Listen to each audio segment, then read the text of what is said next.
We can basically make it so that you can target. So say we had like a ska punk show.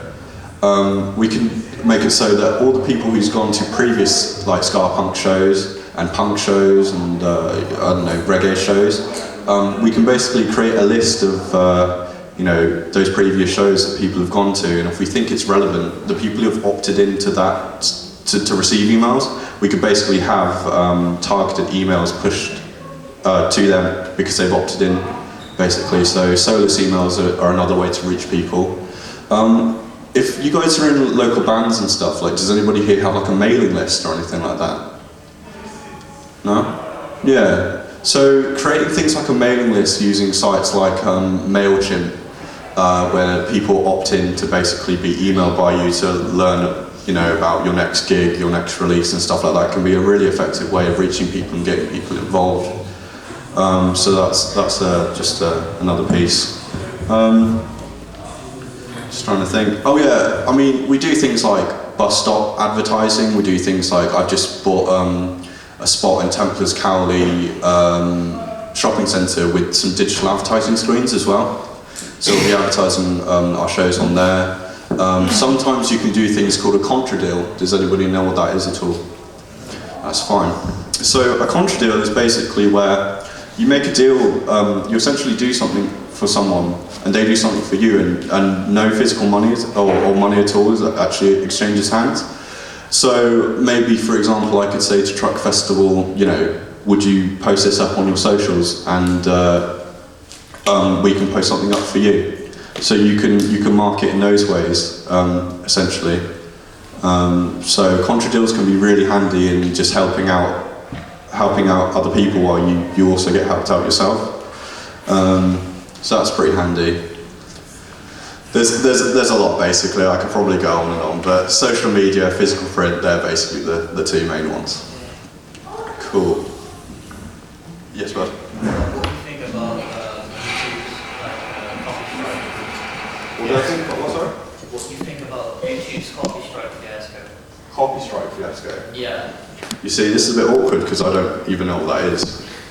Could you tell me, please? So basically, record label companies, they're abusing the copy strike system from YouTube, and like you can't even say, you can't even like play a chord for the song or anything like. For example, Rammstein. Right. Their record label company, they don't even allow them other YouTubers to like say their name. Oh wow, really? Yeah. And they copy strike whatever YouTuber would do, and they get all the money. Do you think that's like kind of working against themselves? Well, I'd say like with the sense that the music industry is just forever changing and evolving. Like there's always going to be like weird stuff like that I think in the end will be ironed out. It's just sort of changing at such a fast rate that I think that certain things that are a bit odd like that sometimes do actually sort of come forward and just and happen, basically. But I think stuff irons out and sometimes it doesn't. But I mean, I wouldn't really be able to say much about it because I didn't know about what that was until like right now. But thank you, I'll look into that for sure. Cool. Yeah. What's the best way to get a promoter to call you back after a gig? A best way to get a promoter to what to? Yeah. Oh, okay, yeah. So I'd say things like this, like, so if a promoter says get here for this time to load in and sound check, and we'll do that. That's really handy. A thing that I found again in the early days that you really need to make sure is basically if they've supplied you with physical tickets, right? For all the ones that you don't sell, definitely bring them back. I don't know, I mean, has that happened to you, Bud? Or no? Okay, sorry. Yeah, basically make sure to basically bring them back, because if you don't, it can cause all sorts of issues and awkwardness, and they might think that you've just given a bunch of tickets to your mate and stuff like that. So if you iron out anything like that, that can be brilliant. Just turn up, be professional, all be there ready for your sound check. Don't all be off in different places because it just looks a bit like, I don't know. So punctuality, the physical ticket things, bring people. is a good one, of course, like we spoke about earlier, like definitely bring people to the show, because if you bring people to the show, the promoter will more likely, have you back. And another thing as well that I'm sure you guys do, but just, stick around and watch the other bands as well. If they watch you, watch them, that sort of thing. It just looks really polite and stuff, and it just looks good on you as well. Yeah. Cool. Yeah, sorry. To boost it, like Facebook and Instagram posts you're talking about. Yeah. Do you do that through the actual Facebook app, or does that have an external website where you do it? Yeah, so it's constantly changing and evolving. They do updates all the time, but it's if you go onto your Facebook, you say your band page or something like that, it will have a thing that says publishing tools, and then you go into your creator studio, and basically you can do all out of that. It takes you into a separate window, if that's what you're saying. Yeah. So creator studio. From publishing tools basically, and a great way to learn about how to do that sort of thing is just probably YouTube. Just go onto YouTube, how to schedule, how to boost, and it'll all be there, and it could literally just change the way that your social media platform comes across, for sure. Yeah. Just one more question. Yeah, no problem. What would be the best way about promoting a song release? Song release? So I'd say, things like maybe, maybe some videos with some snippets of the song, with some teaser stuff saying out on whatever, if it was self-released, if it's not, mention that sort of thing. I'd say just literally like teasers, just keep people engaged, keep people involved, keep people wanting it, and then basically have a big release. You could even have a show to commemorate sort of the occasion of releasing it. A video that accompanies the song could be really handy, because if somebody's got something to watch, you're probably more likely to retain them. Just basically just blast it at people, essentially. Oh, yes, God. Do you think you could over-advertise? Over, yes. So you can definitely oversaturate. So you basically don't want to. You have to strike a balance. It's like a balancing beam. If you go too hard, people will get disinterested, and they'll actually probably click things like hide this post, etc. Or they might unfollow your social media, and that's the last thing you want, essentially. If you want to battle that, again, the scheduling thing might be good. You don't want to just blast it out every day, but if you want to get it all done at once, if you want to just take like an hour or 2 hours or whatever just to stack your social media, you can basically create all these posts, schedule them, and then they'll be posting at different dates, so it doesn't all just come out at once, basically. I'd say a really good platform for that as well is a website called Hootsuite, which is what I use, and if you're wanting to schedule stuff on social media, that is a brilliant site, for sure. Massively recommend it. I'd say that if you wanted to also sort of battle against oversaturating stuff, just spread yourself out over different things. Maybe send some emails out here to your fans. Maybe have a Facebook week, maybe, or what. Just spread it out. Don't just lump it all in at once, because sometimes it can have the actual opposite effect of what you want.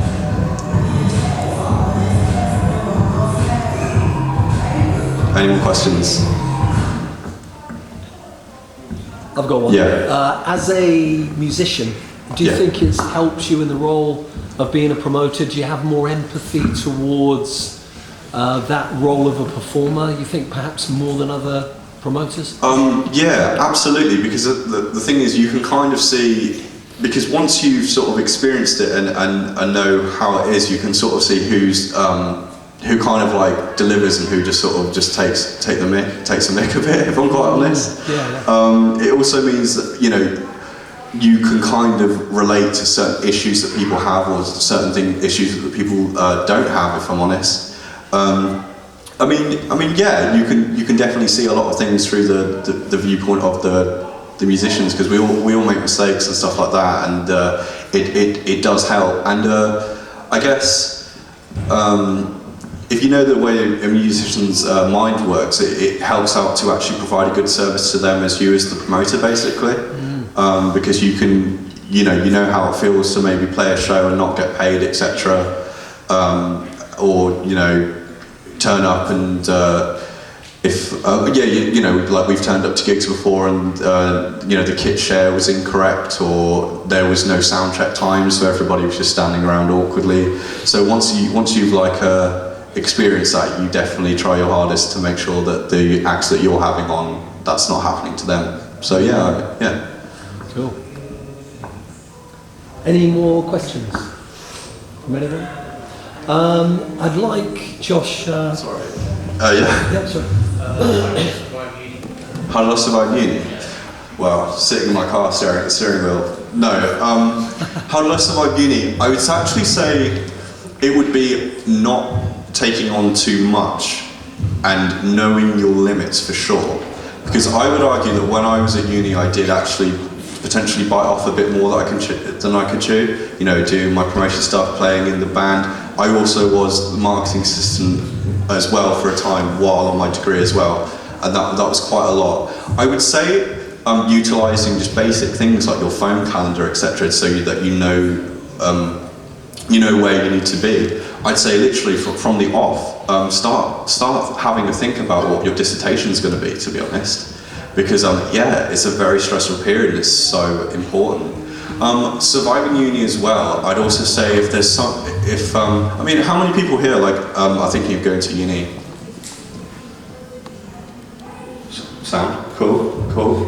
And how many people here kind of know what degree they want to do? Okay.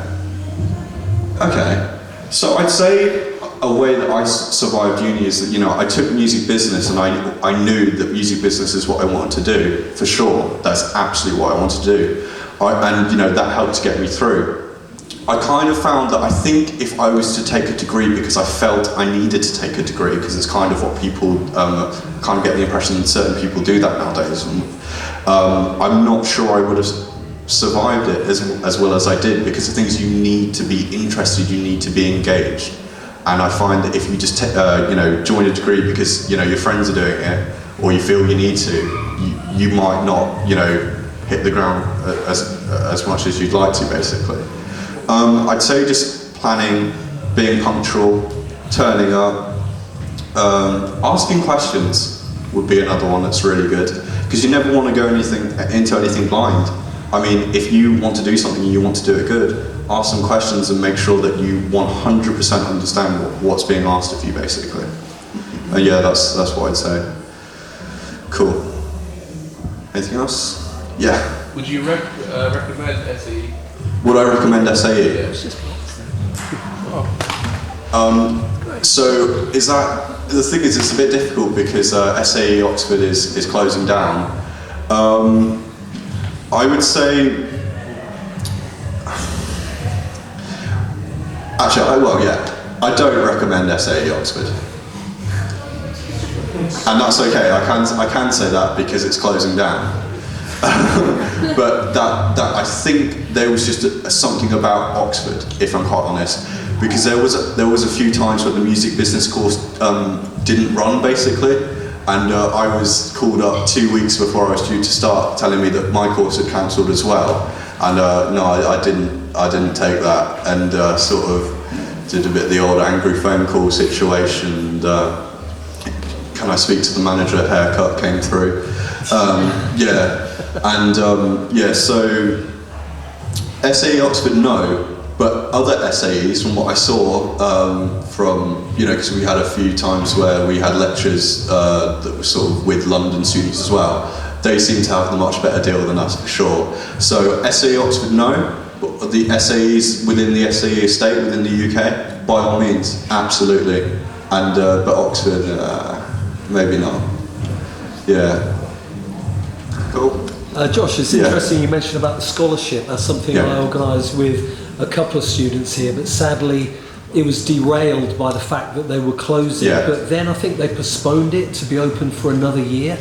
But that uncertainty, clearly you don't want to have that as someone who's investing their time, do you? It's Okay, Jesus, that is very awkward.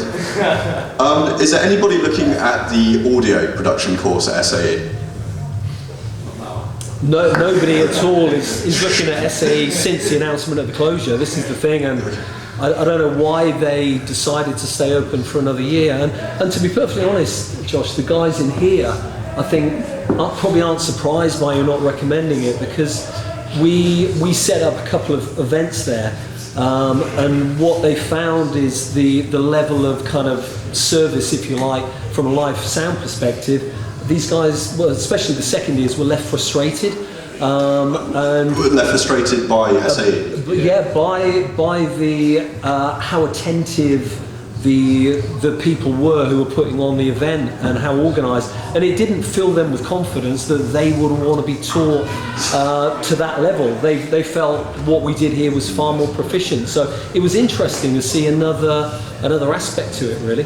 Yeah, and so they've kind of their own, whether they would have closed or not. I think a lot of the second years in this room would have really considered strongly whether they'd want to actually go to SAE. And so it was quite interesting to see what happened there, yeah.